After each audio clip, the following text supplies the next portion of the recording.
16वां अध्याय शिव स्मरण द्वारा नरकों से मुक्ति। सनत कुमार जी बोले, हे महामुने, इन्हीं लोकों में सबसे ऊंचे हिस्से में रौरव, शंकर, शुकर, महाज्वाला, तप्त कुंड, लवण, वैतरणी नदी, कृमि, भोजन, कठिन, असीपत्र, वन, भाला भक्ष्य, दारुण, संदेश कालसूत्र, महारौरव, शालमली आदि नाम के बड़े ही दुखदायी और कष्टकारक नरक हैं। इन नरकों में आकर पापी मनुष्य की आत्मा अनेक यातनाएं भोगती है। जो ब्राह्मण असत्य के मार्ग पर चलता है उसे रौरव नामक नरक को भोगना पड़ता है।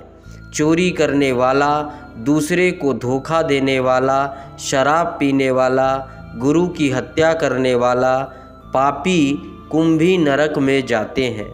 बहन, कन्या, माता, गाय व स्त्री को बेचने वाला और ब्याज खाने वाले पापी तपते लोहे नरक के वासी होते हैं।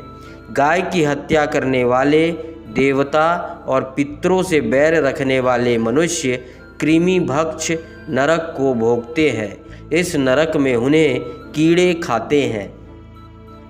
पितरों और ब्राह्मणों को भोजन ना देने वालों को लाल भक्ष नरक को भोगना पड़ता है। नीच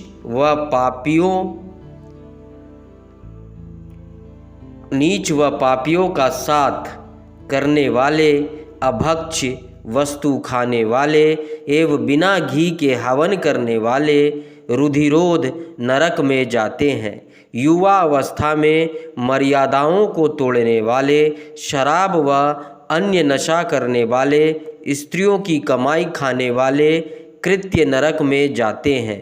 वृक्षों को आकारण काटने वाले असीपत्र नरक में, मृगों का शिकार करने वाले ज्वाला नरक में जाते हैं। दूसरों के घर में आग लगाने वाले शपाक नरक में तथा अपनी संतान को पढ़ाई से वंचित रखने वाले श्रम भोजन नरक में अपने पापों को भोगते हैं।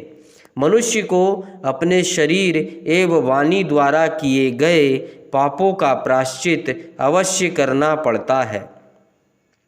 बड़े से बड़ा पापों का प्रायश्चित त्रिलोकीनाथ भगवान शिव का स्मरण करके किया जा सकता है।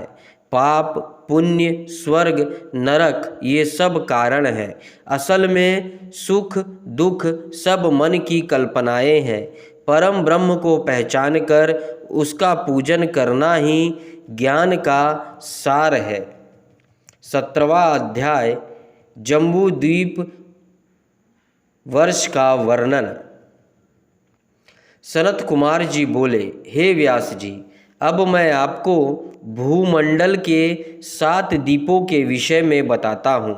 जम्बू, प्लक्षु, शालमली, कुश, क्रोंच, शाक, पुष्कर ये 7 महाद्वीप हैं। इन द्वीपों के 4 और 7 समुद्र हैं। ये 7 समुद्र जल, ईर्ख, क्षीर, केसर, मद, घी, दूध और दही से भरे हैं। इन द्वीपों के बीच में सुमेरु पर्वत है। सुमेरु के दक्षिण में निषद, हिमाचल हेमकूट पर्वत है। दक्षिण में हरि, उत्तर में रम्यक है, वहीं हिरणमय है। इसके बीच में इलाव्रत है, जिसके बीच में मेरु पर्वत स्थित है।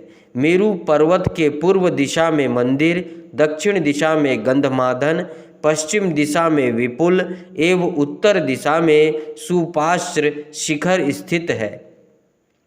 इनके ऊपर कदम्ब, जामुन, पीपल आदि वृक्ष हमेशा ही पाए जाते हैं।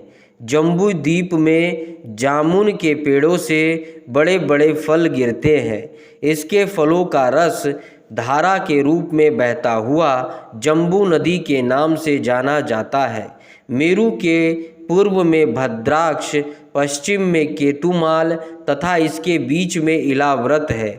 पूर्व में चैत्ररथ, दक्षिण में गंधमादन, पश्चिम में विभ्राज्य, उत्तर में नंदनवन है। यहीं पर अरुणोद्र, महाभाद्र, शीतोद्र और मानस नामक सरोवर है। मेरु पर्वत के पूर्व में कुरंग, शीत आजन, कुररहा, माल्यवान आदि पर्वत है। दक्षिण में शिखिर, चित्रकूट, पलंग, रुचक, निषद, कपिल नामक पर्वत है। पश्चिम दिशा में सिनीवास, कुसुम्भ, कपिल, नारद, नाग आदि स्थित है। उत्तर दिशा में शंखचूर्ण, ऋषभ, हंस, काल, जरा और केसराचल आदि पर्वत स्थित है। सुमेरु नामक पर्वत पर ब्रह्मा की शातकोणपुरी विद्यमान है।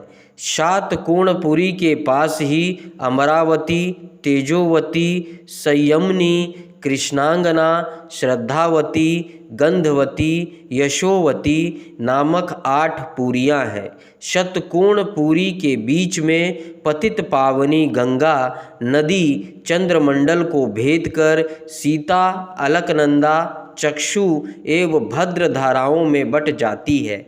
सीता पूर्व दिशा से, अलकनंदा दक्षिण दिशा से, चक्षु पश्चिम से तथा भद्रा उत्तर दिशा से बहती हुई महासागर में गिरती है। सुनील, माल्यवान, निषद, गंधमादन आदि पर्वत सुमेरु पर्वत के चारों ओर खिली हुई कलियों के समान है। इसी प्रकार केतुमाल, भद्राक्ष, कुश्र, मर्यादा, लोक पर्वत, लोक पदम भारत के चारों ओर पत्तों की तरह खड़े हैं। देवकूट पर्वत पर केवल धर्मात्मा पुरुष ही रह सकते हैं। वहाँ पापी मनुष्य नहीं जा सकते। यहाँ पर रोग, शोक, कष्ट नहीं सताते और वे 12,000 वर्ष की आयु पाते हैं।